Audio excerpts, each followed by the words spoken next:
Avanti. Leonardo. Non mi aspettavi, vero? No. Bentornati nella soffitta, dove il passato rivive e il fascino di un'epoca indimenticabile continua a farci sognare con la bellezza delle sue protagoniste.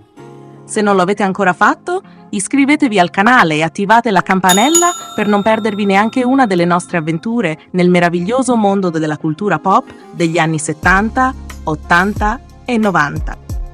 L'attrice di cui parliamo oggi è una vera icona degli anni 80 e, anche se non è conosciuta principalmente per la sua sensualità, ha iniziato la sua carriera con un gesto decisamente audace: posare nuda per Caballero.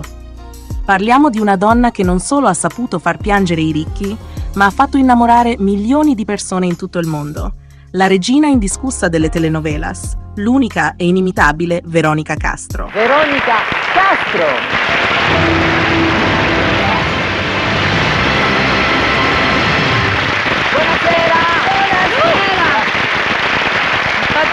Un piacere davvero rivederti. Bellissima, un vestito Grazie. stupendo, Grazie elegantissima. Nata a Città del Messico nel 1952, Veronica Castro è una delle figure più amate e riconoscibili del panorama latinoamericano. Con il suo viso angelico e quello sguardo penetrante ha tenuto incollati agli schermi milioni di spettatori, diventando un vero e proprio simbolo delle telenovelas, un genere che ha dominato gli anni '80. Qual è quello che tutto sommato è più vicino alla tua personalità? Cioè, sei vicino a qualcuno di questi personaggi che hai fatto tu? Ogni tanto mi avvicino a quando faccio quella telenovela, sono più vicina a quel posto. Però il tuo carattere... Ma dopo, quando faccio un'altra, faccio la Rosa Selvaggia e faccio di selvaggia e mi sta bene. Ti immedesimi come un... Sì, sono selvaggia. Però Ma facciamo un passo indietro. È il 1968 e a Città del Messico una giovanissima ragazza di appena 16 anni decide di posare nuda per una rivista per soli uomini, Caballero.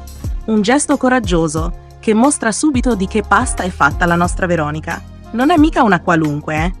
Con questa mossa si lancia a capofitto nel mondo dello spettacolo e, diciamolo, fa subito capire che non è disposta a stare in secondo piano.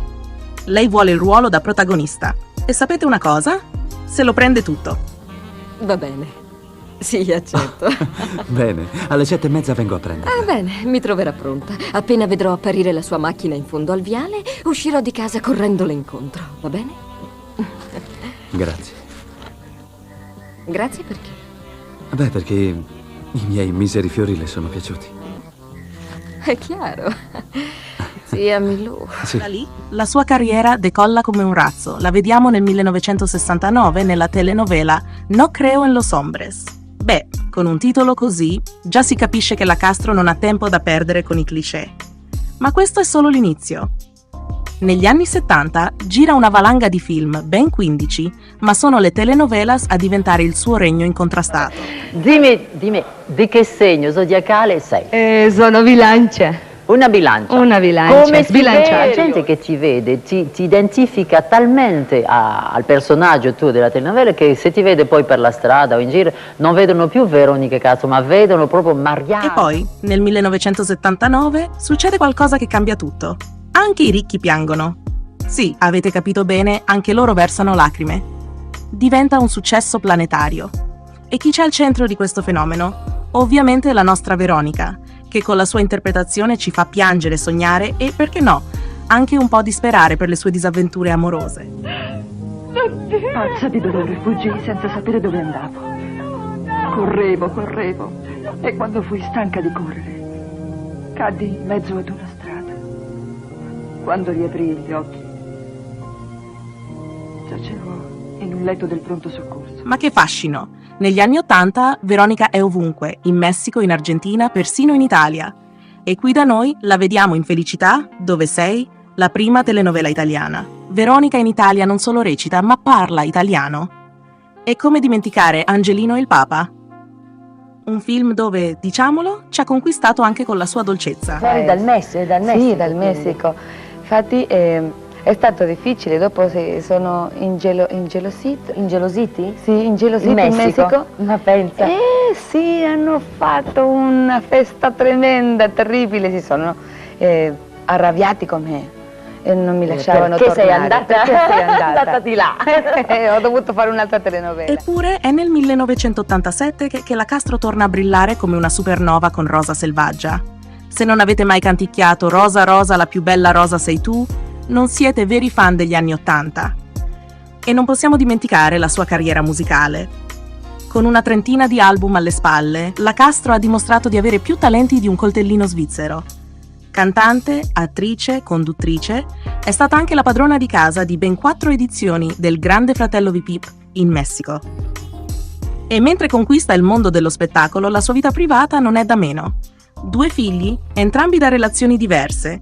Cristian Castro, diventato a sua volta una star della musica, e Michelle, che invece ha scelto una vita più tranquilla, lontano dai riflettori.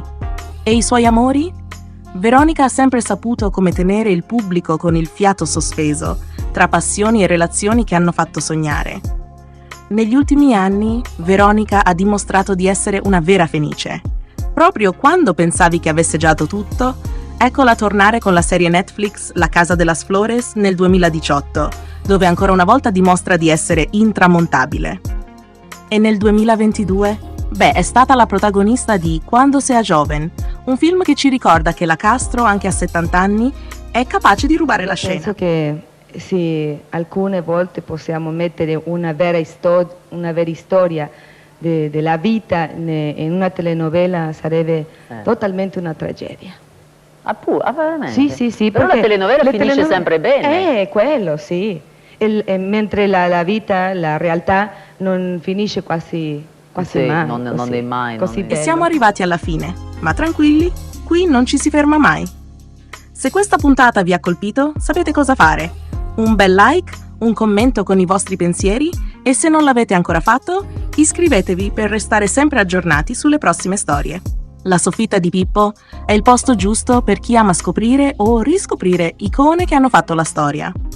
Se avete un nome in mente per la prossima puntata, non tenetevelo per voi, scrivetelo nei commenti. Ci vediamo presto e fidatevi, il meglio deve ancora arrivare.